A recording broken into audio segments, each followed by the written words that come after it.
Hey everybody, Joseph Rothschild here, aka, and we are back with another Twitter thread. Today I'm talking about cards that have been banned for reasons other than their power level. Frequently in Yu-Gi-Oh! A card finds its way onto the ban list not because it's so ubiquitous and strong, but because people just don't want to deal with it. Either it reinforces an incredibly unfun play pattern regardless of its win rate, it causes judges to have a conniption, or your opponent is allowed to reach across the table and deck you. I'm looking at you, pole position. Let's talk about some of those, and we're going to begin with this one, the greatest of all time. I'm talking Self-destruct button. A card banned not because it was good. It was not. It was nothing resembling good. But theoretically, if a person made a deck that could consistently self-destruct button, there was a time when the Yu-Gi-Oh! Rule set didn't really have an elegant way to resolve an infinite number of ties in a Swiss round, and they could hold up the tournament for every single person there. In theory. To my understanding, it never happened in practice, but why tempt fate? Let's see what you all came up with. Shpee's got a good one. Pestilence was actually banned for a really short period of time in 2021. It was a fun little nod from the OCG to imply they hoped that COVID would be over soon. And thankfully it was.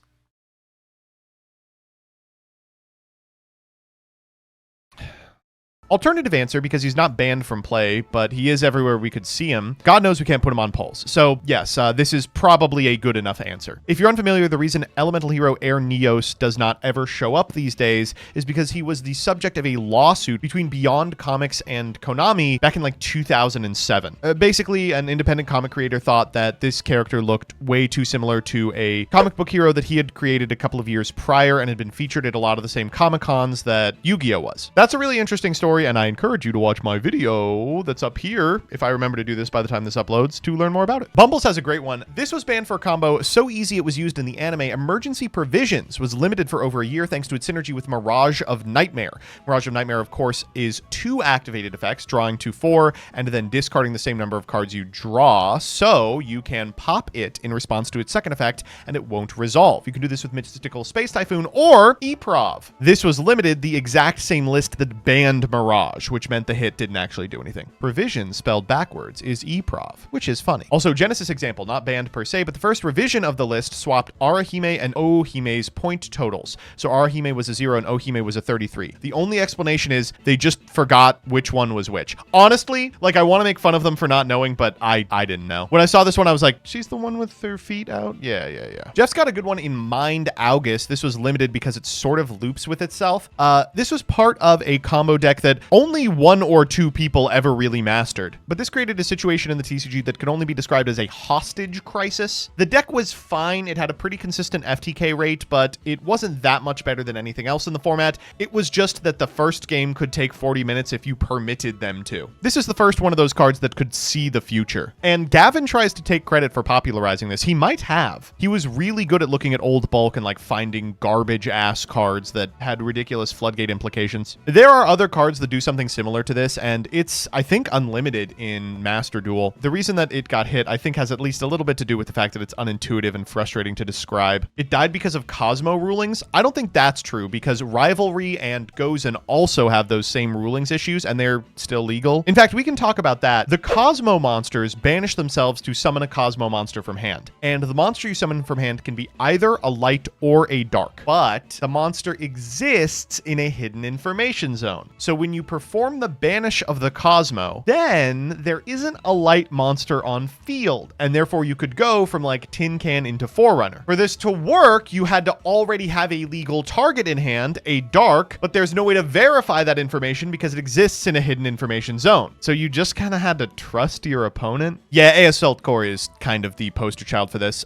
It's been in some other Twitter threads, but this card formed an infinite loop with Firewall Dragon at more than 1 copy. Obviously the problem card was Firewall, but there's some rumors that because Firewall was the ace monster of the then airing Yu-Gi-Oh! Vrains, they were hesitant to hit it. So for one format, this was at 1. Victory Dragon is a fantastic answer. Every card printed after this that has this effect, they're called match winners, has the text underneath the art that says this card cannot be used in a duel. This one doesn't. The reason this one's banned is because of gameplay considerations. It's not actually that big of a deal that it would win you the entire match because you can concede at any time, but it boxes out a scenario where like your opponent attacks with Victory Dragon and you go, cool, I'll concede. And they go, all right, I win. And you go, no, no, I conceded. Victory Dragon didn't do lethal damage to me. You don't want to have to get a judge over to negotiate that. A significant amount of cards, but most famously Goddess Skuld's Oracle, were banned for a short period of time during COVID when remote duels were the only way to play the game. This is because these cards require you to manipulate your opponent's deck, and you can't do that over camera. I remember originally they were like, you can do it, but your opponent can't look at the deck while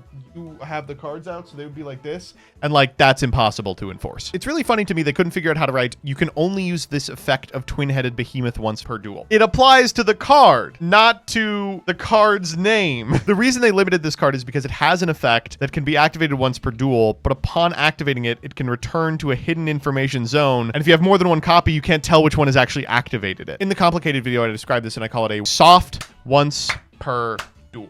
Like most life point gain cards at Worlds, this is probably the dumbest one. So a significant amount of life gain cards are just on the exclusive Worlds ban list, and I have no idea why.